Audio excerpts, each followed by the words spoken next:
وننزل من القرآن ما هو شفاء ورحمة للمؤمنين ولا يزيد الظالمين إلا خسارا. Bismillahirrahmanirrahim. Assalamualaikum warahmatullahi wabarakatuh. Alhamdulillah, salatan wassalaman ala rasulillah wa ala alihi wa sahbihi wa mawalah ma ba'du. Alhamdulillah, pemirsa yang dimuliakan oleh Allah Subhanahu wa taala, tanpa terasa sepertinya kita ini tidak ada apa-apanya di dunia ini. Karena hari ini kita bisa hidup, besok atau mungkin nanti malam kita bisa meninggal dunia. Hari ini kita sehat, bukan tidak tertutup kemungkinan besoknya kita jadi akan sakit. Hari ini mungkin kita menjadi orang-orang yang paling berada, bukan tidak tertutup kemungkinan suatu saat kita akan menjadi orang yang tiada. Kita memiliki keluarga. Keluarga kita adalah tanggung jawab kita. Kita menjadi tulang punggung keluarga-keluarga kita. Kita menjadi tempat bernaung istri dan anak-anak kita. Kematian bisa datang kapan saja, tapi kehidupan tidak akan pernah abadi. Rumah tangga yang diberkahi oleh Allah Subhanahu wa taala itu ternyata yang berikutnya adalah yang di dalamnya ada anak yatim. Kenapa saya katakan ada anak yatim? Seperti saya katakan tadi, kita bisa meninggal kapan saja. Kita bisa meninggalkan dunia ini kapan saja. Kita akan meninggalkan istri dan anak-anak kita. Anak-anak kita akan menjadi anak-anak yang tidak memiliki ayah. Mereka menjadi anak-anak yatim yang membutuhkan pertolongan orang lain, yang membutuhkan bimbingan dari orang lain. Nah, apabila rumah tangga yang diridhoi oleh Allah tadi ini di dalamnya ada anak yatim, bukan berarti harus anak yatim itu tinggal di rumah kita, tidak.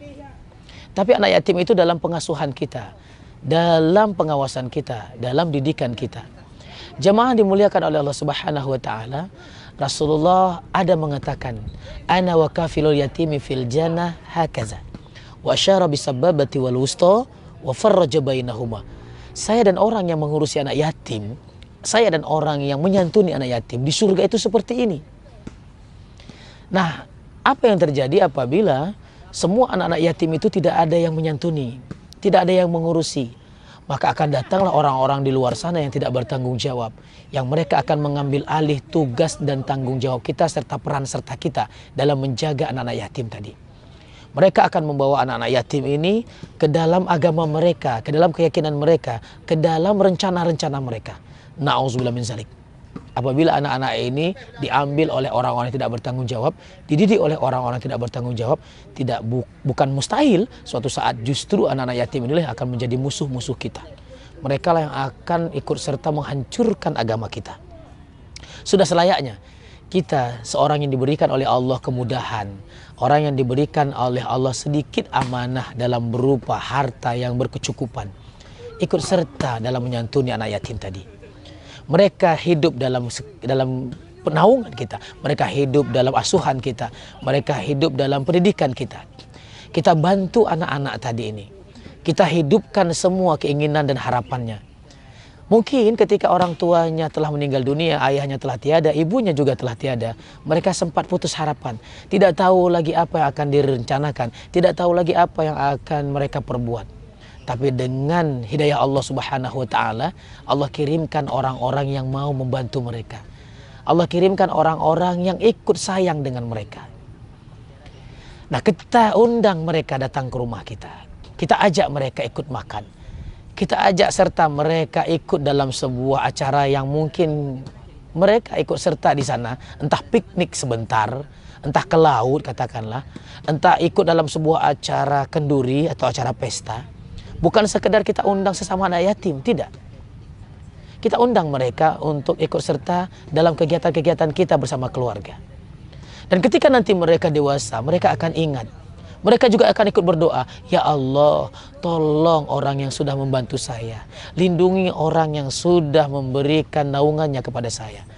Bantu orang-orang yang sudah pernah menolong saya." Ini yang seperti saya katakan, tanpa kita sadari ketika kita tertidur, ada doa-doa yang dikabulkan oleh Allah.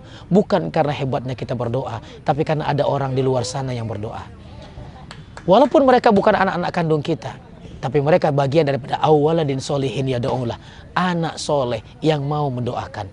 Kata-kata awaladin tidak mesti harus anak kandung. Anak yang dalam bimbingan kita, asuhan kita, anak yang senantiasa kita santuni, anak yang pernah kita didik. Ketika mereka berdoa, ternyata doa mereka juga dikabulkan oleh Allah Subhanahu wa taala, dan doa itu akan memudahkan kehidupan kita di dunia dan di akhirat nantinya. Mudah-mudahan ada manfaatnya. Hadanallahu wa iyyakum ajmain.